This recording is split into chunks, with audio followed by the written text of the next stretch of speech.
Hey everybody, it's Edmond with another episode of Once Around the Block. I'm here with the one, the only... Zach Mack. Hey Zach. How's it going, Edmond? What a dope name. I know my parents are crazy, right? They're crazy, but also, have you heard that your whole life? I have. Okay. I've gotten every nickname in the book. Pretty easy to be in elementary school with a name that rhymes. Right, but kind of an awesome one objectively. I hope it hasn't brought you too much pain. No. Because it could be worse. It's like a cool name. Yeah. And I have a little sister who's 2 years younger than me named Alex Mack, which is like a popular kids show from when we were growing up. Okay. So, yeah, again, both of us in the family are used to getting a lot of credit or a lot of attention for our names, so Good. No one ever forgets it, which is a good thing. There you go. Yeah, Zach Mack. I think that'll stick in the database for a while. How are you doing today? I'm doing great today. It's the 6th anniversary of the bar that I opened up on Avenue C. We're having a little get together with some of our best regulars and people we work with in the beer world, and we're having an oyster shucker come in, and same thing we did last year. Yeah. Didn't think this was going to make it half this time, so the fact that we're turning 6 is kind of a big deal. So can you tell me a little bit about why? About why we didn't think we were going to... I mean, just because when I first set out to do this, I never saw myself going into business for myself. It was always... I moved to New York to be a writer and work in media, and even when that career was going well, it didn't feel right. And then when the opportunity came to open this place up, my business partner approached me. I was like, it seems like a time for a career change, and I didn't know enough. I was 26, and I didn't know what I was doing, and I was like, there's no way I'm going to be able to make this. Like, my business partner already had places under his belt, and he was doing great. But I was just convinced that I was going to make it happen. And what did he see in you that thought you could make it Well, happen? he's one of my best friends, and we worked together in the past, and some of the restaurant that he owned, and I helped him over at the wine shop that he owned. So we had experience with each other working together, and we had always said that if there an opportunity came to go into business together, we'd be happy to do it. There you go. So he put me at the call, and quite literally he called me when I was at home visiting my family in Boston, and I was having a particularly stressful weekend, and I was not looking forward to going back to work on the following Monday, and I just was like, yeah, let's do this. So cool. So yeah, we opened up 6 years ago, like this week. It's not the exact birthday, but it's close enough. Bars don't mind if you don't get the date right. Was it like a bit of a serendipitous moment, right? Where, okay, I have two observations. One is that it was a bit of a serendipitous moment. You were in the weekend, you were like, I hate this, what's going on in my life. And two, oh frick, I lost my train of thought.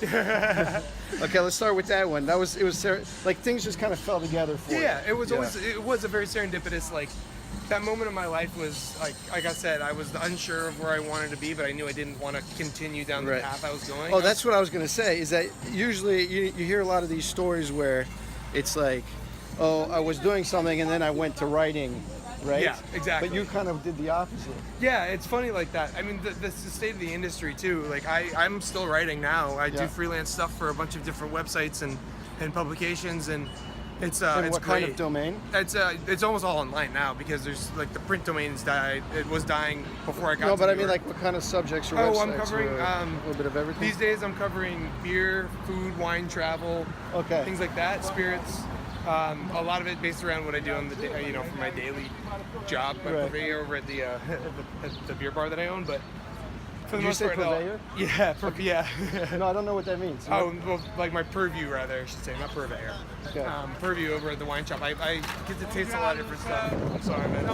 I get to taste a lot of different beers, and I have the unique experience of selling them to people and getting first-hand anecdotes from selling them and trying them out on people. So it's not just like a lot of beer writers, you're sitting at a desk and you get sent all these samples, and drinking beer alone out of context will certainly change the way it tastes. And because for me, beer's always been like contexting, just like food. It definitely can taste better when you pour it in the right context. And I don't know, it definitely affects the way like I write about it. My travel writing is also kind of informed by like sort of like day-to-day experiences with people, like living in New York. Right. So I'm happy if I shackled to a desk, which a lot of my media friends still are, it would be really different. I don't think I would like it. So do you think you're happier? I know I'm happier. You know it? I'm 100%, like 150% happier. So what could you, if you could, say to your buddies that are still at the desk? What was like, would you encourage them to do something else, or like we were talking about earlier, it was just kind of serendipitous and it got you. In I have these conversations all the time. People in your life see you do this, and then they're like, "Oh shit, I guess this can work out."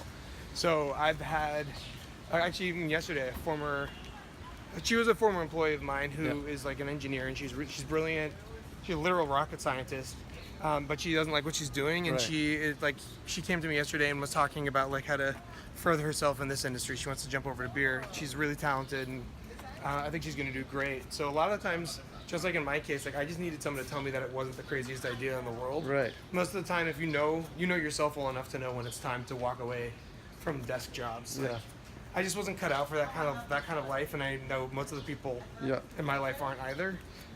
And so beer is like your passion, is that right? Yeah, I mean, it's funnily enough, like I love beer, and I'm very passionate about how people, like what it usually does for people. Like it comes out at great moments. Like you're always, it's like a beer at the end of a long hard day, or like at a wedding, or like at a good meal. Like, so I love that side about it. But beer itself is something I'm constantly like evolving my relationship with. I was in wine before I was in beer. I was like really into wine more. Yeah. Just talking about Apulia with you.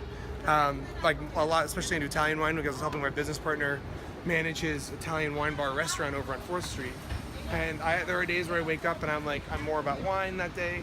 There are days where I wake up and I'm just more interested in learning about sake or bourbon or Amaro. Like I've had a very different. So in that token, like beer is definitely my passion, because I feel like it's one of the most malleable beverages out there. As like a food product, it can do so many different things and be so many different styles for so many different tastes. Right. And is that kind of a new thing too, with all the the breweries coming out? Like beer is getting more and more interesting. In this country, it's a new thing. Beer like that is old. Is as old as civilization itself. But like now we've literally just hit the point where we've had the most active breweries in this country of all time. So it's definitely a great time to be someone who sells beer, because I have a lot more to work with. When I first opened up, we had a third of that. Right. But it's also great to be someone who's interested in beer as a consumer, because there's so many options for you. Right. So, dude, we've done the block. I have this thing called the words of wisdom, the wow moment. I'll give you an opportunity to just say shout out or anything you might want to finish off with. Oh God, I'm under pressure. Like I said, words of wisdom. Don't kid yourself. Don't pretend like if you're unhappy, like go and try to do something different for yourself, because it doesn't have to be something big like quitting your job. Like you can just make a quick change, like change your relationships. Like you deserve to be happy, because shit can go bad in a second. Awesome. Life is too short. Thanks a lot, man. You want to say bye to the folks at home? Yeah. Bye, guys. Thanks for watching, everybody. See you next time.